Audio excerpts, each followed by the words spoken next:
Hello दोस्तों, मैं श्लोक कुमार, माय चैनल श्लोक क्लासेस। आज आपके लिए सीटेट या टेट के हिंदी भाषा और शिक्षण शास्त्र के एनसीईआरटी पैटर्न से लेकर के आए हैं। चलिए स्टार्ट करते हैं। पहले लेसन देखते हैं कौन कौन से लेसन हैं। लेसन वाइज आपको कंप्लीट कराएंगे। राइटर है एमसी मतलब माइग्रो हिल आपका, और कमल देव वर्मा राइटर हैं। स्टार्ट करते हैं। इस बुक से आपको पेपर में काफ़ी बार पूछा जाता है। ये आपको मोस्ट इम्पॉर्टेंट बुक है। अब बुक से आपको बुक के अकॉर्डिंग आपको पढ़ाएंगे। चलिए स्टार्ट करते हैं। लेसन वाइज पहले लेसन देखते हैं। इस बुक में लेसन पहले देखते हैं क्या क्या लेसन है। लेसन के अकॉर्डिंग आपका स्टार्ट करेंगे। तो पहला लेसन क्या है? भाषा व लिपि है। दूसरा लेसन है वर्ण विचार। तीसरा है संधि, और चौथा है उपसर्ग। पांचवा है प्रत्यय। छठवां है शब्द विचार। सातवां है संज्ञा और उसके भेद। आठवां है सर्वनाम और उसके भेद। नौवां है विशेषण और उसके भेद। क्रिया और उसके भेद। अविकारी शब्द, कारक, काल, समास, अलंकार, वाक्य विचार। ये आपको 16 कंप्लीट सब आपको 16 है। क्या था? कारक था, काल था, समास था, अलंकार था, वाक्य विचार। ये आपको टोटल 16 लेसन है। कंप्लीट 16 लेसन को करवाएंगे, जो कि आपको पेपर में काफ़ी बार इसी चैप्टर से आते हैं। चैप्टर स्टार्ट करते हैं। पहला अध्याय आपका है भाषा व लिपि। देखते हैं भाषा व लिपि है क्या, उसके बारे में चर्चा करते हैं। अध्याय आपका स्टार्ट होता है फर्स्ट, भाषा व लिपि। क्या है? भाषा व लिपि के बारे में देखते हैं। भाषा क्या है, लिपि क्या है, भाषा के रूप क्या है, कौन से भाषा के रूप है, मौखिक भाषा, लिखित भाषा, सांकेतिक भाषा। इन सब भाषाओं के बारे में चर्चा करते हैं। स्टार्ट करते हैं भाषा। तो भाषा कहने का मतलब क्या है? भाषा मानव द्वारा विचारों के आदान प्रदान के लिए जिस साधन का प्रयोग किया जाता है उसे भाषा कहते हैं। कहने का मतलब यह है कि भाषा द्वारा विचारों के आदान प्रदान के लिए जिस साधन का प्रयोग किया जाता है उसे भाषा कहते हैं। भाषा वैचारिक विनिमय का साधन है। भाषा क्या है? वैचारिक विनिमय का साधन है। अगला चीज़, भाषा के रूप क्या है? भाषा के रूप को देखते हैं। क्या है भाषा के रूप? भाषा के रूप के बारे में देखते हैं। भाषा के रूप के बारे में देखते हैं। भाषा की रूप क्या है?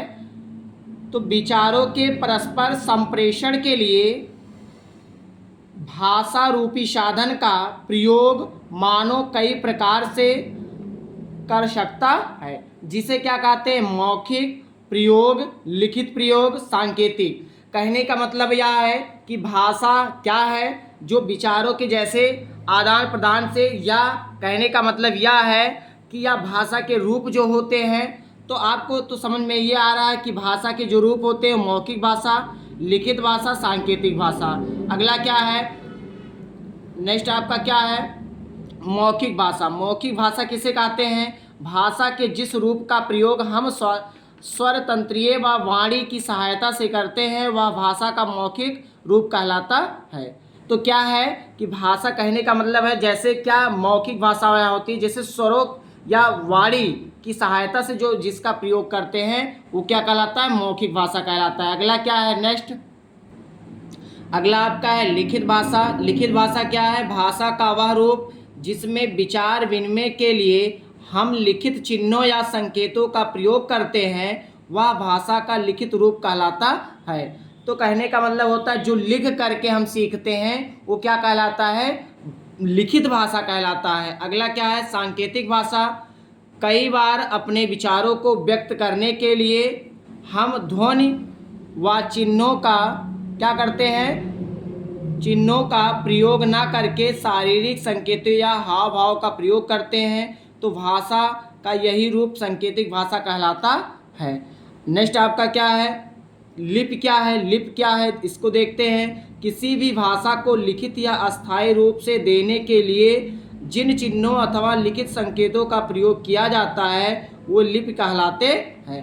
कहने का मतलब यह है किसी भी भाषा को लिखित या अस्थायी रूप से देने के लिए जिन चिन्हों अथवा लिखित संकेतों का प्रयोग किया जाता है वो लिपि कहलाता है। अब इसके आगे ये आपको मोस्ट इम्पॉर्टेंट जो थे सब बता दिए हैं। कहने का यह मतलब है जो भाषा होती है कुछ पॉइंटें हैं इसको देखते हैं। जैसे हिंदी है, इसका मानक क्या है? देवनागरी। हिंदी का मानक क्या है? देवनागरी। संकेत होता है का। अगला क्या है? संस्कृत। संस्कृत की भी जो मानक है वो देवनागरी है, इसका भी होता है का। पंजाबी का क्या है? गुरमुखी है, मानक क्या है? गुरमुखी। और अंग्रेजी क्या है? रोमन है, जिसको बोलते हैं के। ये क्या था? एक मानक रूप था। अगला चीज़ देखते हैं। अब ये आपकी जितनी थ्योरी थी कंप्लीट हो गई। चलिए इसके क्वेश्चन पे स्टार्ट करते हैं। क्वेश्चन क्या है? क्वेश्चन देखते हैं। पहला क्वेश्चन क्या है? निम्नलिखित में से देवनागरी लिपि की कौन सी विशेषता नहीं है? तो क्वेश्चन है, एक ध्वनि के लिए प्रायः एक चिन्ह है, कुछ वर्णों का उदाहरण नहीं होना, जैसा उच्चारण वैसा लिखना, स्वर व्यंजन का वैज्ञानिक वर्गीकरण। तो कहने का मतलब क्या है? कुछ वर्णों का उच्चारण नहीं होना। अगला क्या है? नेक्स्ट क्वेश्चन देखते हैं।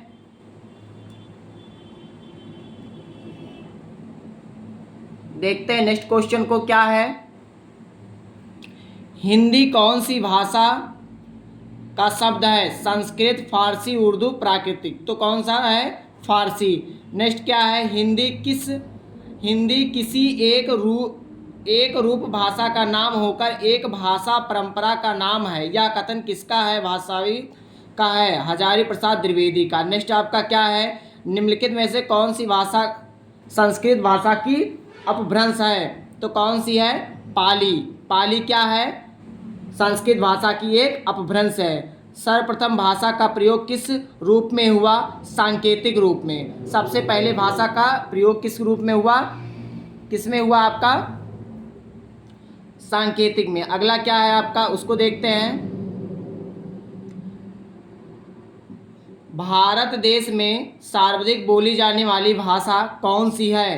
तो हिंदी। भारत में कौन सी बोली जाने वाली भाषा है सबसे ज़्यादा? हिंदी। अगला क्या है? मानक हिंदी से क्या तात्पर्य है? क्या है? साहित्यिक पुस्तकों की भाषा।